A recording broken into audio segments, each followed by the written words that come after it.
नमस्कार, मैं हूं वनीसा राणा। AGCNN न्यूज पर आपका स्वागत है। प्रस्तुत है आज की स्पेशल रिपोर्ट। गुरु तेग बहादुर शहादत 1675। हिंदू धर्म रक्षा, निडरता और बलिदान।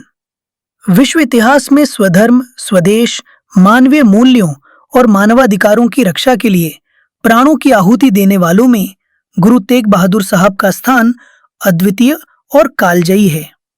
उन्हें सृष्टि की चादर, हिंद दी चादर, भारत की ढाल और मानवता के पिता के रूप में याद किया जाता है। सिख धर्म के 9वें गुरु का जन्म सिख नानक शाही पंचांग संवत 557 के अनुसार वैशाख कृष्ण पंचमी को हुआ। उनके पिता गुरु हरगोविंद सिंह थे और बाल्यावस्था में उनका नाम क्यागमल था।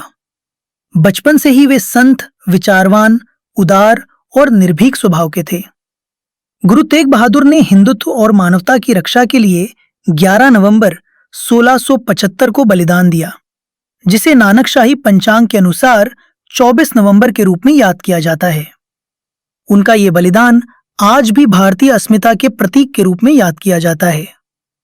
महापापी और क्रूर मुगल शासक औरंगजेब ने उन्हें जबरन इस्लाम अपनाने को कहा, लेकिन गुरुजी ने भरी सभा में साफ मना कर दिया और अपने सिद्धांतों से कभी नहीं झुके। उनके इस साहस और बलिदान के कारण उन्हें हिंद दी चादर के नाम से भी जाना जाता है। दिल्ली के शीशगंज गुरुद्वारा में लाल किले के प्राचीर पर उनका सिर कलम करवा दिया गया, लेकिन उनकी आंखों में डर का तिनका भी नहीं था। औरंगजेब का भारत में अत्याचार इतिहास के पन्नों में काले अक्षरों में लिखा गया है। उसने हिंदू धर्म को मिटाने का प्रयास किया, मंदिरों को तोड़ा और कई हिंदुओं को धर्म परिवर्तन के लिए मजबूर किया। उन्होंने आदेश दिया कि हर रोज 1.25 मन जनेऊ हिंदुओं के गले से उतारकर उनके सामने पेश किया जाए। विरोध करने वालों को मौत के घाट उतार दिया गया। इस अत्याचार से कश्मीरी पंडित परेशान थे और उन्होंने गुरु तेग बहादुर के पास जाकर मदद मांगी। गुरुजी ने उनका संरक्षण अपने सिर से लिया और आनंदपुर से दिल्ली के लिए चल पड़े। गुरु तेग बहादुर की गिरफ्तारी और जेल में कैद अवधि के दौरान भी उनका साहस कम नहीं हुआ। उन्होंने अपने 3 शिष्यों के साथ मिलकर औरंगजेब की सभा में पेश होने के बावजूद धर्म परिवर्तन से इनकार किया। उनके भाई मतीदास, दयाल सिंह और सतीदास को क्रूर हत्या के बावजूद गुरुजी ने हिम्मत नहीं खोई। उनकी शहादत ने सिख समाज को धर्म और स्वतंत्रता की मिसाल दी।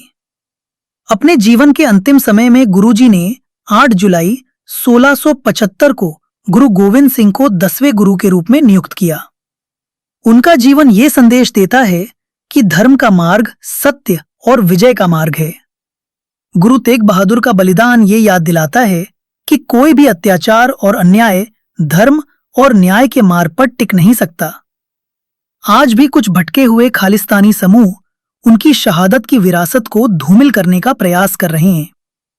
हालिया उदाहरण कनाडा और अयोध्या में खालिस्तानी चरमपंथियों के आक्रमणों से देखने को मिलता है। गुरु तेग बहादुर की वीर गाथा का लोकव्यापीकरण ही उनके विचारों और बलिदान की सही श्रद्धांजलि है। उनका संदेश स्पष्ट है, हार और जीत आपकी सोच पर निर्भर है। मान लो तो हार है, ठान लो तो जीत है। गुरु तेग बहादुर का बलिदान केवल सिखों के लिए नहीं, बल्कि पूरे भारत और मानवता के लिए प्रेरणा है। उन्होंने न केवल धर्म और संस्कृति की रक्षा की, बल्कि हमें यह भी सिखाया कि सत्य और न्याय के मार्ग पर किसी भी परिस्थिति में कभी झुकना नहीं चाहिए।